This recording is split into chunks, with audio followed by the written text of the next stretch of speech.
حدیبیہ کے مقام پر رسول اللہ صلی اللہ علیہ وآلہ وسلم نے قیام فرما لیا تھا، تو جو لوگ بھی رسول اللہ صلی اللہ علیہ وآلہ وسلم سے ملنے جاتے وہ آپ سے متاثر ہوئے بغیر واپس نہیں آتے تھے۔ عروہ بن مسعود نے مشرکین سے، مکہ والوں سے کہا کہ میں خود جا کر دیکھتا ہوں، میرے بارے میں تمہارا کیا خیال ہے؟ عروہ بن مسعود ثقفی نے اہل مکہ سے کہا، میں دیر سے دیکھ رہا ہوں کہ جو بھی جاتا ہے وہ واپس آ کر محمد کا ترجمان بن جاتا ہے اور تم اسے سخت سست کہنے لگتے ہو۔ مجھے یہ بتاؤ کہ میرے بارے میں تمہارا کیا خیال ہے؟ کیا میں تمہارے ساتھ اتنا ہی مخلص نہیں جتنا بیٹا باپ کے ساتھ مخلص ہوتا ہے؟ سب نے کہا، کیوں نہیں، بلا شبہ تم بہت پرخلوص انسان ہو۔ مجھ پر تمہیں کسی قسم کا شک تو نہیں ہے نا؟ نہیں، ہرگز نہیں، سب نے کہا۔ تو پھر میں خود جاتا ہوں اور محمد سے بات کرتا ہوں۔ عروہ ایک وجیح سردار تھا اور فن گفتگو سے بھی بخوبی آشنا تھا۔ اہل مکہ کو اور کیا چاہیے تھا، انہوں نے بخوشی اجازت دے دی۔ چنانچہ عروہ جانے دو عالم صلی اللہ علیہ وآلہ وسلم کی خدمت میں حاضر ہوا اور نہایت فنکارانہ انداز میں بات چیت کا آغاز کیا۔ مذاکرات میں کامیابی حاصل کرنے کے لیے ضروری ہوتا ہے کہ پورے اعتماد سے فریق مخالف پر اپنی برتری اور اس کی کمزوری ظاہر کی جائے۔ اس طرح حریف مروب ہو جاتا ہے اور اس سے من مانے مطالبات منوانا آسان ہو جاتا ہے۔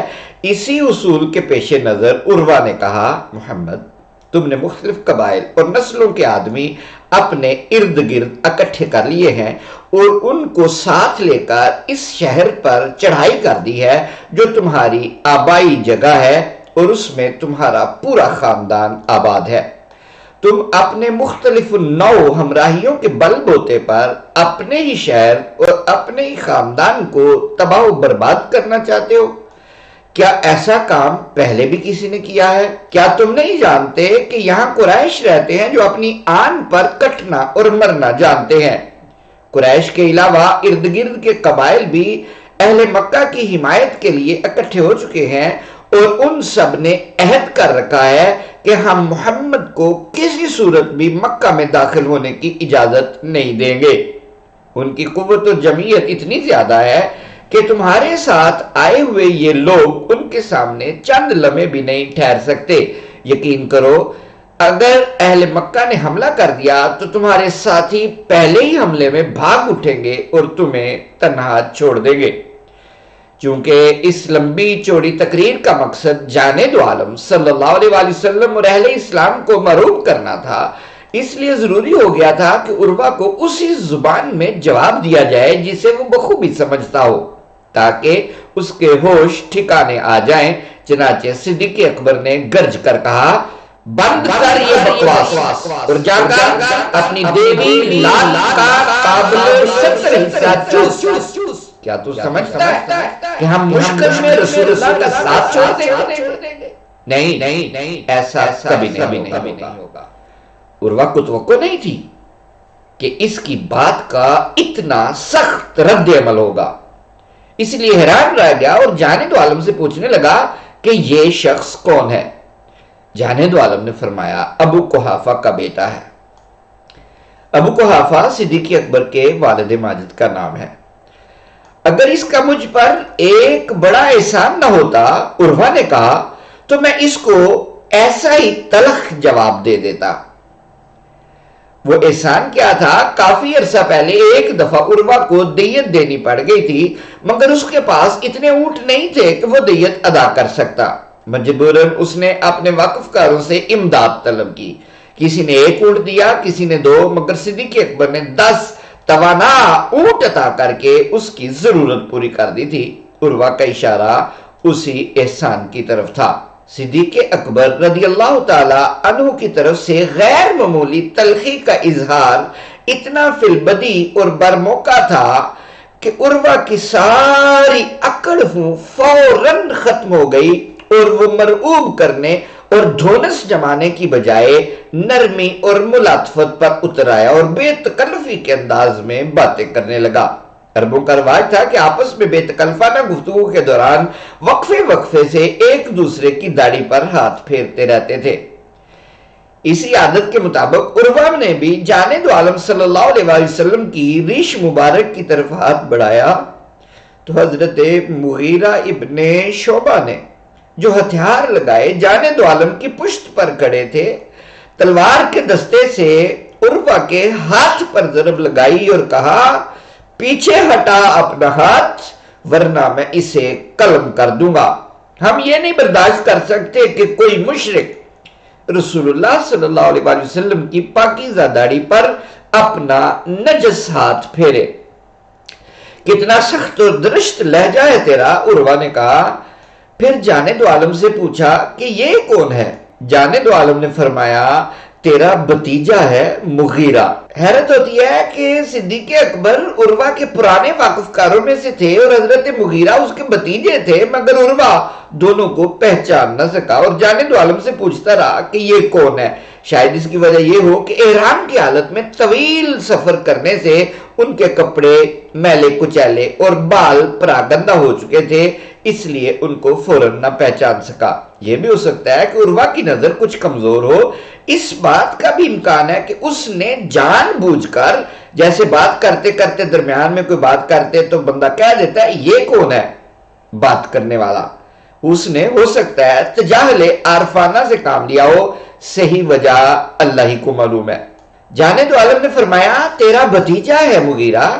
عروہ حضرت مغیرہ سے مخاطب ہو کر بولا اچھا تو یہ تو ہے مشہور دھوکے باز، کیا تو بھول گیا ہے کہ میں نے تیری ہی دھوکہ دہی اور تیری دھوکہ بازی کی پردہ پوشی کی تھی؟ اور وہ پردہ پوشی کیا تھی کہ اسلام لانے سے پہلے حضرت مغیرہ نے دھوکے سے 13 آدمی قتل کر دیے تھے جن کی دیت عروہ نے ادا کی تھی، اور قصاص کا مطالبہ کرنے والوں نے حضرت مغیرہ کی جان بچائی تھی۔ دھوکہ بازی کی پردہ پوشی کرنے سے عروہ کی یہی مراد تھی۔ حضرت مغیرہ عرب کے ذہین ترین افراد میں سے ایک تھے، انہوں نے بہت بھرپور زندگی گزاری ہے، جنگوں میں شریک ہوئے تو صف اول کے شاہ سواروں میں شمار ہوئے۔ غزوہ یرموک میں تیر لگنے سے ان کی آنکھ اللہ کی راہ میں قربان ہو گئی تھی۔ فاروق اعظم کے دور میں ایران کے خلاف لڑی جانے والی جنگوں میں پیش رہے۔ ایرانی سپہ سالار رستم سے بات چیت کرنے کے لیے حضرت سعد ابن ابی وقاص نے انہی کو اپنا نمائندہ بنا کر بھیجا تھا، اور انہوں نے رستم کے دربار میں اہل اسلام کی ترجمانی کا حق ادا کر دیا تھا۔ ایران کے علاوہ شام اور عراق کی فتوحات میں بھی حضرت مغیرہ نمایاں نظر آتے ہیں۔ تفصیلات بہت طویل ہیں جن کی یہاں گنجائش نہیں ہے۔ بصرہ کی گورنری کے دوران ان پر کچھ لوگوں نے زنا کا الزام لگایا، معاملہ فاروق اعظم تک پہنچا تو انہوں نے اس سلسلے میں پوری چھان بین کی۔ تحقیق کے دوران الزام لگانے والے مکمل شہادت نہ پیش کر سکے، اس لیے حضرت عمر نے ان کو قذف کا مجرم قرار دے کر کوڑے لگوائے اور حضرت مغیرہ کو بصرہ سے ہٹا کر کوفہ کا گورنر مقرر کر دیا۔ حضرت عمر کی وفات تک وہ کوفہ کے گورنر رہے، پھر حضرت عثمان نے بھی ان کو اپنے پورے 12 سالہ دور خلافت میں اس عہدے پر برقرار رکھا۔ حضرت علی اور حضرت معاویہ کے مابین اختلافات کے زمانے میں حضرت مغیرہ کنارہ کش ہو گئے۔ حضرت علی کی شہادت کے بعد ایک بار پھر حضرت معاویہ نے ان کو گورنر کا عہدہ دیا اور کوفے کا گورنر مقرر کیا۔ بقیہ زندگی کوفہ ہی میں گزاری اور وہاں 50 ہجری میں وفات پائی۔ بات کر رہے تھے کہ عروہ بن مسعود نے اپنے بھتیجے سے کہا کہ اچھا تو یہ ہی ہے مشہور دھوکے باز، کیا تو بھول گیا ہے کہ میں نے تیری دھوکہ بازی کی پردہ پوشی کی تھی؟ بہرحال اس کے بعد عروہ نے جانے دو عالم صلی اللہ علیہ وسلم کی ریش مبارک کی طرف ہاتھ نہیں بڑھایا اور عام طریقے سے گفتگو کرنے لگا۔ جانے دو عالم صلی اللہ علیہ وسلم نے اس کو بھی وہی جواب دیا جو اس سے پہلے آنے والے قاصدوں کو دے چکے تھے کہ ہم لڑائی وغیرہ کے لیے نہیں آئے ہیں بلکہ عمرہ کرنے آئے ہیں۔ عروہ جتنی دیر جانے دو عالم کے پاس رہا، صحابہ کرام کے انداز و اطوار کا بغور معائنہ کرتا رہا۔ واپس جا کر اس نے جو رپورٹ پیش کی اسے پڑھ کر صحابہ کرام کے والہانہ عشق مصطفیٰ کا اندازہ ہوتا ہے اور آدمی کا ایمان تازہ ہو جاتا ہے۔ وہ رپورٹ کیا تھی وہ انشاءاللہ اگلے کلپ میں۔ اگر ابھی تک آپ نے ہمارا چینل سبسکرائب نہیں کیا، آپ سے گزارش ہے اسے سبسکرائب کیجئے اور بیل آئیکن کو بھی پریس کر دیجئے تاکہ ہر نئی آنے والی گفتگو آپ تک بر وقت پہنچ سکے۔ السلام علیکم ورحمۃ اللہ وبرکاتہ۔